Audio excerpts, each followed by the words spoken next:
Alright guys, quiet down, quiet down. Shh. Class is now in session. How you doing, guys? My name is Professor P. You can call me Pwnstar if you want.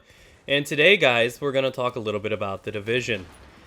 More specifically, the attachment perks on your weapons. You have accuracy versus stability versus horizontal stability versus initial bullet stability. What do they mean? And truthfully, some of them are extremely useful, some of them are so-so, and a couple of them are quite asinine, minus the A9. So we're going to talk a little bit about them, so here we go! Now, I don't know if this will help you at all, but it helps me.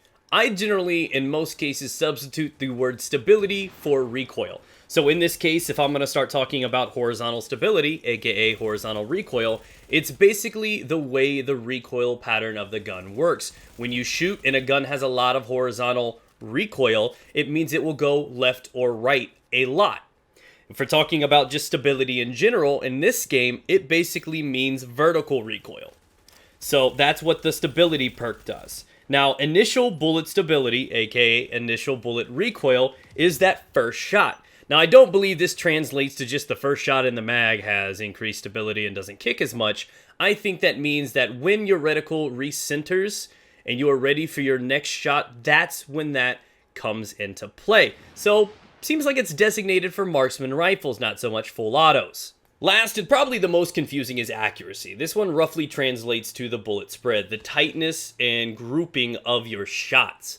And this is the one out of them that contributes to the calculations of your DPS2, which is quite confusing, but I have a theory as towards why this is, and I'll share that near the end of this video. I'll save this one for last. Alright, so I'm going to try to tackle both horizontal and regular stability at once, proving why one of these is the best thing you can have on an attachment, and the other one is pretty much useless.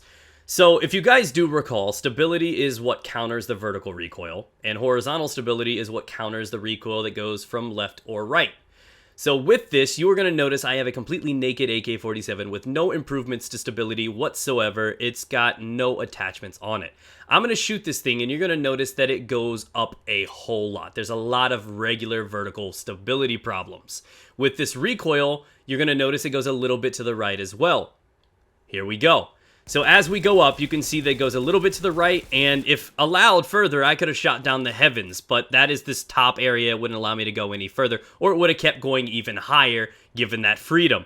As you can tell, there is a lot of vertical recoil, and a little bit to the right. It drifts to the right a little bit. This is where those stability perks come into play. They get a percentage better. So if you improve 30% of that slight tug to the right, it's probably not going to be noticeable. And I will show and prove it to you that you're probably never going to notice that difference. The horizontal stability has been an absolutely useless perk from my studies. Now, the vertical one, after all, the base stability, that is going to make it so that it stops right about here. You are going to really notice a difference when you start stacking stability on an assault rifle. Now, this is something worth noting. It helps with a bunch of different ones, including marksmen, but it is not the most useful thing in the world on SMGs because they already have a lot of base stability. They're easy to manage the recoil.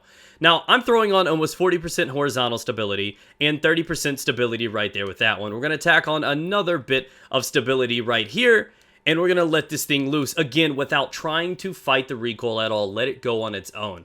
And you are going to notice that it will continue just like it did to the right, even with 40% horizontal on it. But the vertical stuff is going to probably be near halved. So this is what changes in an entire mag.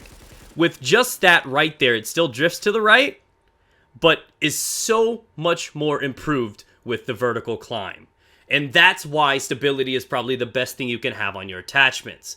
Now we're going to step over to the initial bullet stability. The initial bullet stability is supposed to counter the recoil of the first shot, be it in a burst, your first shot of a marksman rifle, or if you're going full auto. So obviously in most situations when you're dealing with SMGs and ARs, you're going to go full auto. If you got lots of stability, you can have that comfort of doing it, or extended bursts, and you can still be quite accurate.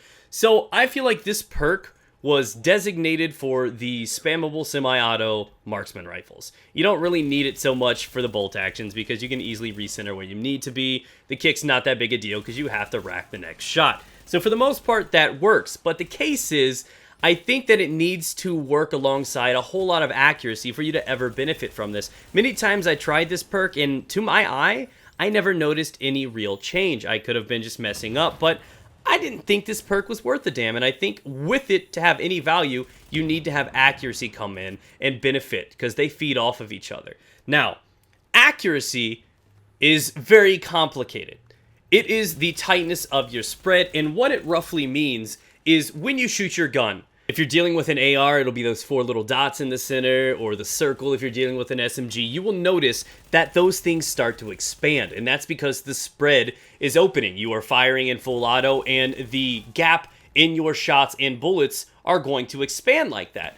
So accuracy is a perk that is designed to slow down the rate at which it expands, meaning some of those shots are going to be a little bit more precise. Eventually, nonetheless, it will still hit that max area where it will be more scattered and spread, but it slows the time until it gets there.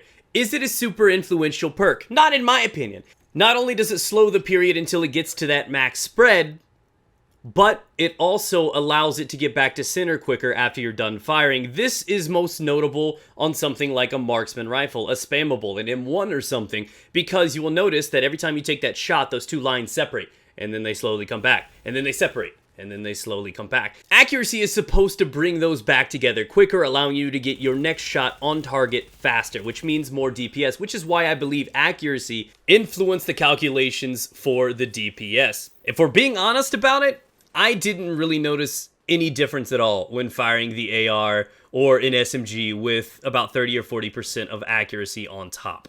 It felt like a wasted perk. I know what it's supposed to do, but eventually that spread is going to widen. You are going to be hitting inside the same reticle whether or not you have no accuracy or you're going to have 40 or 50%. Eventually it gets to that outer wall and the shots start spreading apart.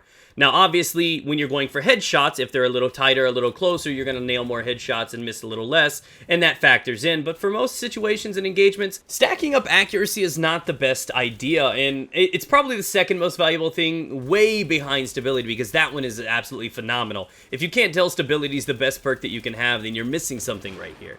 So, my recommendations in priority, stability is the most influential.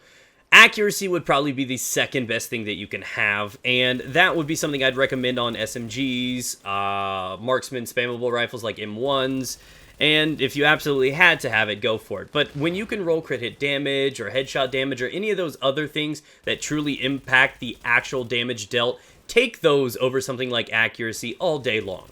I honestly would recommend something like that. So thank you guys for watching. Hopefully you understand these a little bit more. If I missed something here, let me know. I tested these out for a few hours by myself. All of these conclusions were the result of experimenting for a few hours today, and I tried all kinds of different things. So if you have anything to add to this or to improve upon, I'd love to hear it. Thanks for watching, guys. Subscribe if you're new here. I got lots more coming. If you have any other types of videos you would like to see me make, let me know.